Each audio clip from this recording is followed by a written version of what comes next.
살아계신 아버지 하나님 감사합니다. 온 마음 다해 하나님 앞에 나오게 하여 주심을 감사하고 이 시간 주의 말씀 앞에 엎드리게 하여 주심을 감사합니다. 우리 온 마음이 하나님만을 향하게 하여 주시옵소서. 부족한 종을 세우셨사오니 성령 하나님 역사하여 주시어 온전히 하나님의 말씀만 선포되어지게 하여 주시옵소서. 감사드리옵고 구주 예수님의 이름으로 기도드리옵나이다. 아멘. 할렐루야. 어려운 상황 속에서도 하나님께서 우리를 지켜주시어 이렇게 주님 전에 나와 예배드리고 또 가정에서 예배드릴 수 있는 여건을 허락해 주셨습니다. 우리가 살아계신 하나님을 온 마음 다해 찬양하며 매 순간순간 지키시고 인도하시는 우리 하나님께 감사의 고백을 드리시는 저와 여러분 되시기를 간절히 축원합니다. 여러분, 요즘에 사회에서 일반 사람들이 이야기하는 많은 이야기 중에 한 가지 중요한 이야기는 성장이라고 이야기할 수 있습니다. 자기 개발이라는 단어로 이야기되어지고 있습니다. 몇 년간 출간된 책들을 쭉 살펴보면요, 자기 개발에 관한 책들이 아주 다수를 이루고 있습니다. 그래서 습관을 훈련을 해야 된다, 시간 관리를 잘해야 된다, 또 재정 관리를 잘해야 된다, 그리고 책을 읽음으로 자기의 삶을 경영하라, 이런 내용들이 있다라는 것이죠. 나쁜 습관들은 버리고 좋은 습관을 취해야 되고, 그리고 새벽 일찍 일어나가지고 그 아침 시간에 하는 게 무엇이냐에 따라서 사람의 인생이 달라진다, 이런 얘기들이 많이 되어지고 있습니다. 그래서 독서 모임도 많이 행해지고 있습니다. 많은 사람들이 이러한 일을 하면서 그 모토로 삼는 것이 무엇이냐면 네 안에 잠들어 있는 거인을 깨우라는 것이죠. 너의 잠재력을 그대로 두지 말고 잠재력을 개발하라는 겁니다. 사고의 틀을 바꾸어 가지고 성공으로 나아가는 길의 기초를 닦으라는 것이죠. 그래서 이들이 지향하고 꿈꾸고 있는 삶의 방향은 무엇이냐면 여러분, 성공하는 삶입니다. 그리고 이렇게 이제 파이프라인이라고 이야기를 하던데요, 이 부의 파이프라인 그래가지고 돈이 들어오는 통로를 주 수입 외에도 다른 것을 많이 만들어가지고 경제적 부를 이루고 자아 실현을 하라는 것이죠. 많은 사람들이 이러한 주장에 관심을 기울이고요, 먼저 앞서간 사람들의 소리를 기울이며 그 뒤를 따라가고 있습니다. 제가 이러한 현상들을 바라보면서 일반 사람들이 가지고 있는 그 성공의 열망에 적잖이 놀라고요, 때로는 이들의 열정과 열심이 참 대단하다라고 느끼기도 했습니다. 그런데 여러분, 이 성공이라는 단어에 우리가 저작권을 만약에 붙인다면 누가 이 성공이라는 성공이 아니라 성장이라는 단어를 가장 먼저 이야기했겠습니까? 다름 아닌 하나님이십니다. 하나님께서 인간을 창조하시고 난 다음에 창세기 1장 28절 말씀에 그렇게 이야기합니다. 너희는 생육하고 번성하여 땅에 충만하라, 세상에 있는 모든 것들을 다스리라 라고 말씀하시는데요, 하나님의 이 명령을 수행하기 위해서는 이 갓난아기로 태어난 우리 인간이 자라야 됩니다. 세상을 하나님의 뜻대로 다스릴 수 있을 정도로 성장하고 자라야 한다는 것이죠. 하나님께서는 이것을 염두에 두시고 우리를 창조하셨다라는 것입니다. 여러분, 우리가 잘 아는 아브라함을 하나님께서 부르셨을 때에 그 아브라함이 처음부터 믿음의 위대한 사람은 결코 아니었습니다. 아주 어찌 보면 연약한 사람이었죠. 가나안 땅에 도착했을 때 그 땅에 기근이 있으니까 가족을 데리고 애굽으로 내려갈 수밖에 없었고, 심지어 내려갈 때 자기 아내를 누이라고 말하면서 자기의 생명을 부지하려고 했습니다. 자기 아내가 애굽 왕 바로에게 빼앗길 때도 한마디 못하는 연약한 사람이었죠. 그리고 그의 아내가 아이를 낳기 위해서 종 하갈에게 들어가서 아이를 낳으라고 할 때에 그냥 그 말에 따를 수밖에 없고, 그리고 하갈이 그 주인을 멸시하자 그 종을 쫓아낼 수밖에 없는 연약한 사람이었는데요. 이랬던 사람이 하나님의 역사하심으로, 하나님의 가르치심으로 삶의 그 모든 어려운 순간순간들마다 하나님이 해결해 주시는 것을 경험하면서 하나님이 어떤 분인지 알게 되고 믿음의 위대한 사람으로 성장하게 되었다라는 것이죠. 하나님께서는 우리 한 분 한 분들을 바라볼 때에 우리 모든 사람들이 이렇게 전인격적으로 성장하기를 원하시고요. 그리고 우리를 성장시키기 위해서 하나님께서는 우리의 삶을 살펴보시고 주장하시고 인도하시고 역사하신다라는 것입니다. 그런데 여러분, 우리 각자의 삶을 지금 한번 돌아보시면 어떻습니까? 우리는 전인격적으로 지금 성장하고 있는 상황에 놓여 있습니까? 아니면 성장의 필요성이 그렇게 있을까라고 생각하시거나 혹은 현재의 삶에 만족해서 그냥 그 자리에 머물러 있습니까? 여러분, 바다를 생각하면 무엇이 떠오르시나요? 제가 대학교 1학년 때 처음 운전면허증을 따고 이제 송구 영신 예배를 드리고 난 다음에 우리 그 친구들이랑 함께 차를 몰고 강릉 동해안으로 갔습니다. 밤에 가서요, 그 밤바다에 모여가지고 준비해간 음식을 친구들이랑 함께 먹고 이야기하고 놀면서 그 떠오르는 해를 바라보고요. 겨울바다라서 물에는 못 들어갔지만 이 겨울바다의 그 신선함 아시죠? 그거를 만끽하고 돌아왔습니다. 그래서 저는 바다 그러면 그 순간이 떠오릅니다. 청량한 겨울바다, 아주 광경이 보기 좋은 곳. 그리고 또 다른 이미지가 하나 있는데 여러분, 제가 고등학교 1학년 때 일본으로 선교 여행을 갈 기회가 있었습니다. 배를 타고 가게 되었는데요, 그 배를 타고 이제 해내탄을 건넜는데 그 밤을 지나서 가더라고요. 밤에 자다가 밖으로 나와 보니까 칠흑 같은 밤에 그렇게 풍랑이 치지도 않는데 배가요 이렇게 움직이더라고요. 그래서 난간을 잡고 있지 않으면 이쪽으로 다다다다닥 내려갔다가 또 이쪽으로 두두둑 내려가고 그랬는데요, 마음에 어떠한 것이 있었냐면 두려움이 있었습니다. 좌우를 둘러보는데 아무것도 보이지 않는 저 바다에 혼자 있는 듯한 그 느낌. 그래서 제가 그 밤바다의 배 위에 엎드려가지고 하나님께 막 기도드렸습니다. 하나님, 붙잡아 주세요. 이런 이미지도 하나 있습니다. 그리고 여러분, 제가 이제 텔레비전을 보면 바다에 나가서 고기를 잡는 어선들 이야기 있지 않습니까? 그거를 보면요, 그 어선을 몰고 바다에 나가가지고 풍랑이 쳐도 어선들이 함께 힘을 합해서 이 그물을 끌어올리면 세상에 여러분 보셨습니까? 고등어면 고등어, 방어면 방어, 멸치면 멸치, 오징어, 보거까지 막 그물에 걸려 올라오는 고기의 양이 엄청나더라고요. 그때 제가 느낀 게, 이 바다 밑에 엄청난 고기들이 많이 살고 있구나. 어부들은 그것을 안다라는 것이죠. 여러분,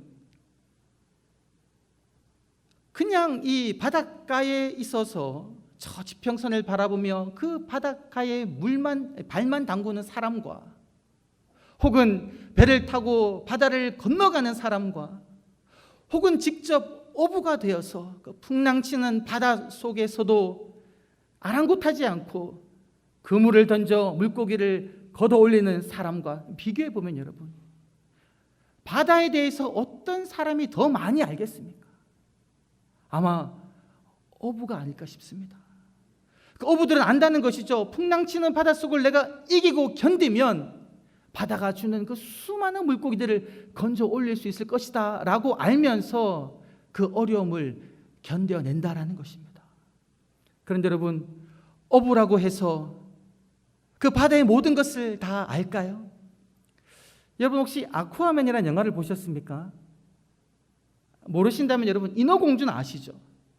여러분 인어공주가 되어가지고 되어가지고 바닷속을 헤엄친다라고 생각해 보십시오. 여러분, 내가 한 번도 경험해 보지 못했던 그 바닷속, 수족관에서 조금 경험했던 그 바닷속을 내가 인어공주가 되든지 아쿠아맨이 돼서 그 바닷속을 헤엄친다면 깊고 깊은 바다의 오묘함을 다 알 수가 있다라는 것입니다.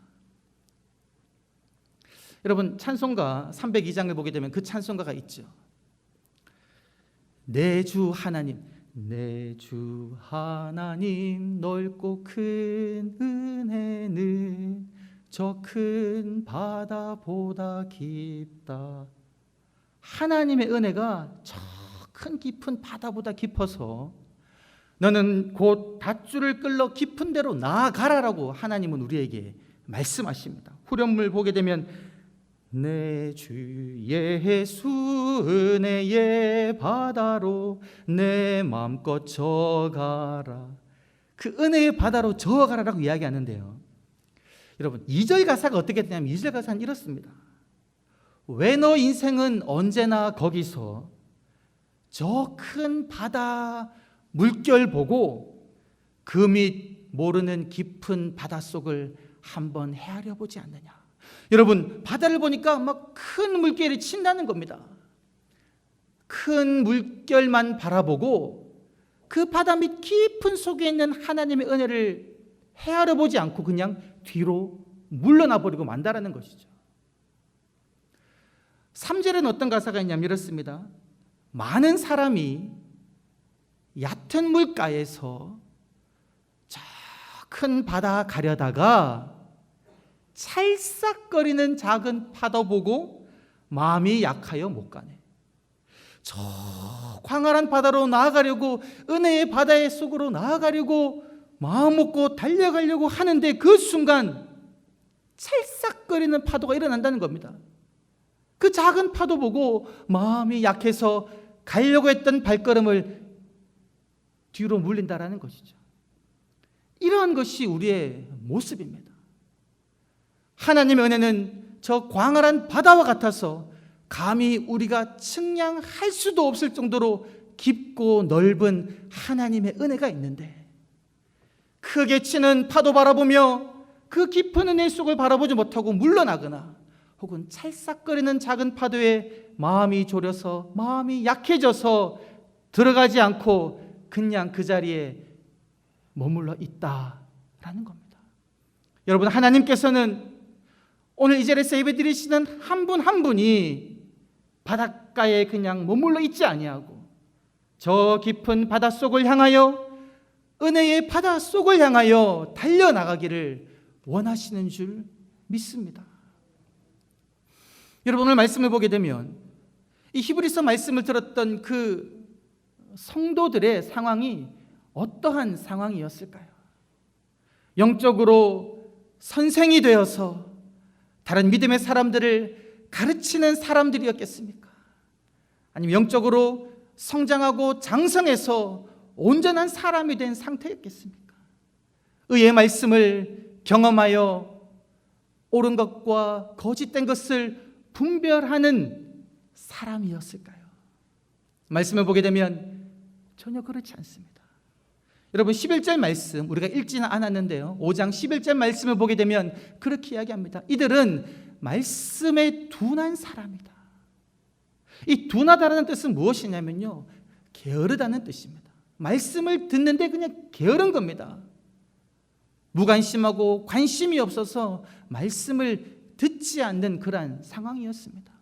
영적으로 장성한 사람들이 아니라 아주 어린 아이와 같아서 단단한 음식을 먹지 못하고 젖을 먹는 그런 사람들이 오늘 이 히브리서를 듣고 있는 성도들의 상황이었다라는 것이죠. 여러분, 아기를 키울 때에 태어나면 젖을 주지 않습니까? 왜 젖을 줍니까? 갓난 아기는 젖밖에 소화할 수가 없다라는 거지요. 아이가 너무 사랑스러워가지고 온 가족이 오랜만에 아주 비싼 호텔에 가서 맛있는 음식을 먹는다고 하더라도 이 갓난아기에는 그 산의 진미를 먹이면 안 됩니다. 왜요? 소화할 수가 없다는 것이죠. 처음에는 젖을 먹입니다. 이 젖을 먹으면 이 아이가 점점 자라나서 이유식을 먹게 되고 이빨이 나게 되면 고형식이라고 해서 이제 단단한 음식을 먹게 된다라는 것이죠. 자라야지 단단한 음식을 먹을 수 있다라는 것입니다. 하나님께서 우리들에게 원하시는 것이 무엇이냐? 영적으로 젖만 먹는 사람으로 머물러 있기를 원하지 아니하시고 단단한 음식을 먹기를 원하신다라는 겁니다.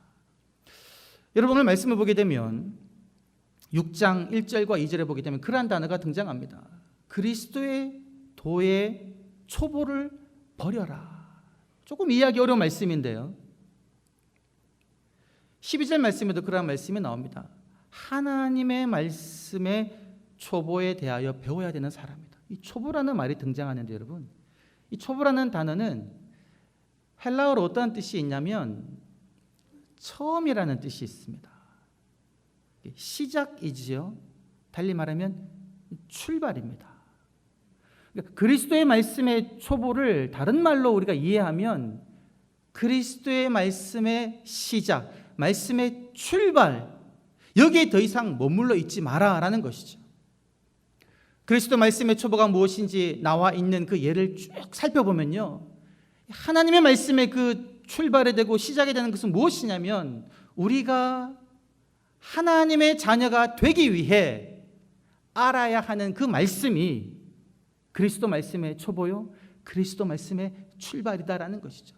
우리가 어떻게 하나님의 자녀가 되었습니까?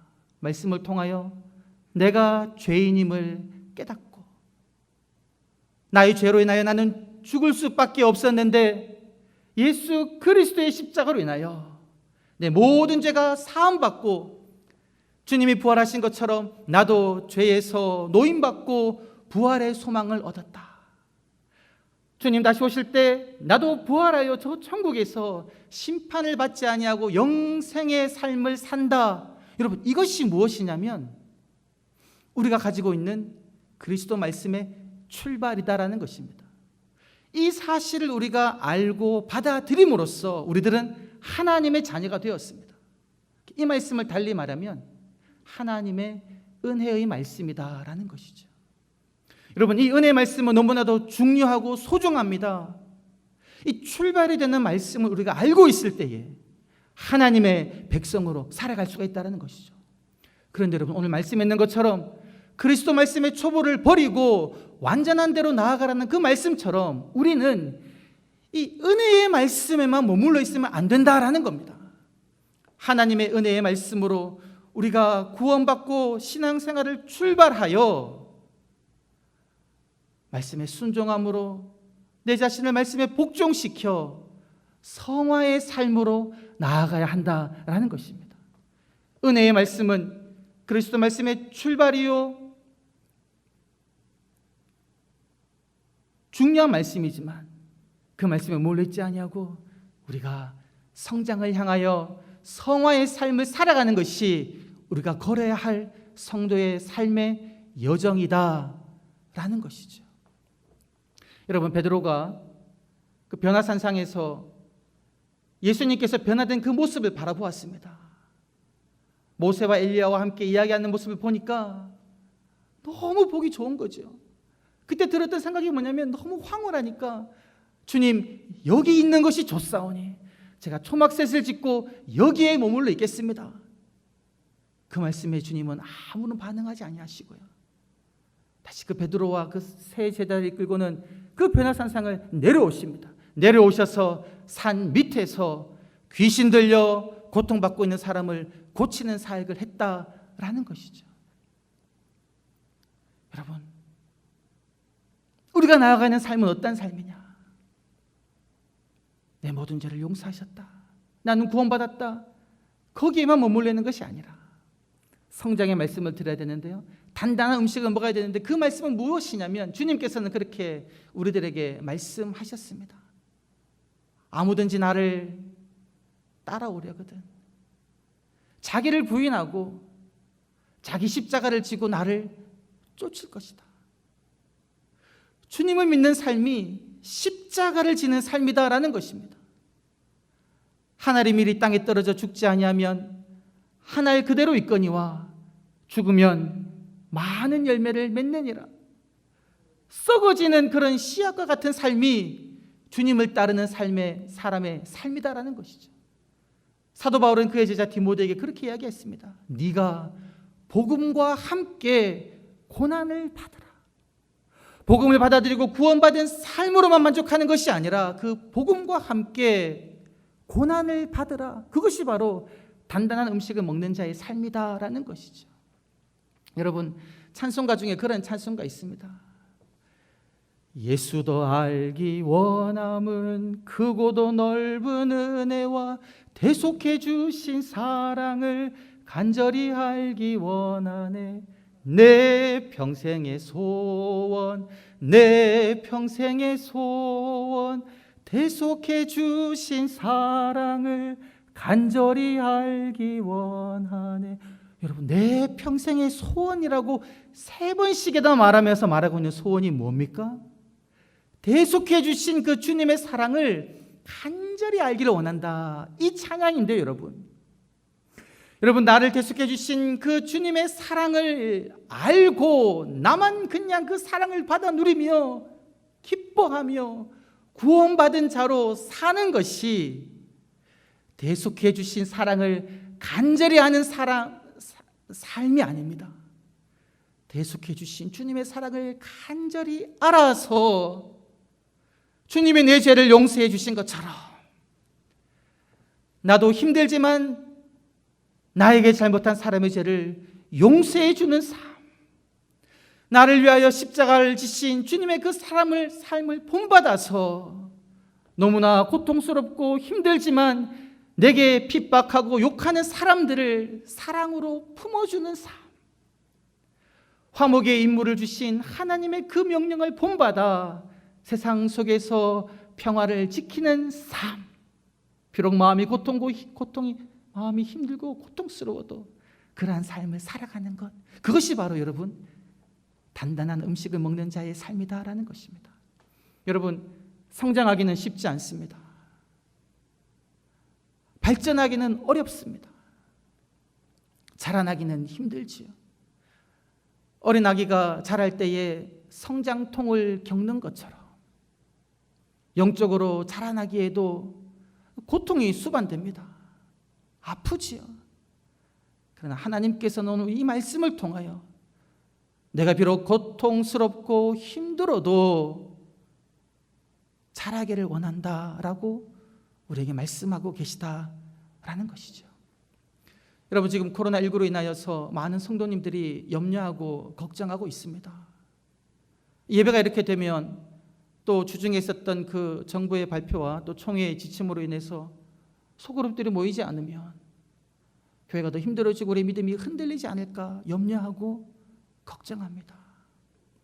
여러분, 이럴 때일수록 우리가 어디에 더 힘써야 되겠습니까? 하나님의 말씀을 묵상하고 아버지 앞에 기도하고 주님을 향하여 자라나기에 더욱 힘써야 한다라는 것입니다. 여러분, 예전에는 코로나19 전에는 그냥 아무 생각 없이 주일 와서 예배드리고 가면 신앙생활 하고 있는 것처럼 여겨졌습니다.